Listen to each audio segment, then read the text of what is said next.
बिस्मिल्लाहिर्रहमानिर्रहीम अस्सलाम वालेकुम। आप देख रहे हैं हलाल फूड्स यूट्यूब चैनल।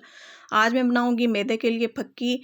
अगर हमें गैस, बदहज़मी, तेज़ाबियत, मैदे की जलन वगैरह की शिकायत होती है तो उसमें बहुत ही मुफीद है ये फक्की। ये सिर्फ 3 चीज़ों से तैयार होगी।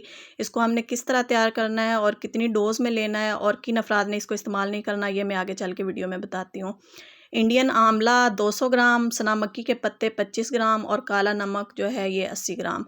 इन सारी चीज़ों को हमने बारीक पीस लेना है। जिस तरह फक्की होती है उस तरह हम इसको पीस लेंगे और छान लेंगे। छानने के बाद ये जो ऊपर चीज़ बच जाएगी इसको हम दोबारा से पीस लेंगे। ये फक्की मैंने तैयार कर ली है। तो तैयार करने के बाद हम इसको किसी बॉटल में ऐसे महफूज कर लेंगे जिसका ढक्कन मजबूती से बंद हो जाए। इसको हमने आधा चम्मच पानी के साथ खाने के 1 घंटा बाद हम इसका इस्तेमाल करेंगे और ये हम छोटे बच्चों को भी दे सकते हैं। अगर छोटे बच्चों को दे रहे हैं तो इसकी डोज़ हम कम कर देंगे। और हाई ब्लड प्रेशर के पेशेंट और मैदे के अल्सर वाले जो पेशेंट हैं वो अपने डॉक्टर के मशवरे से इसको इस्तेमाल करें।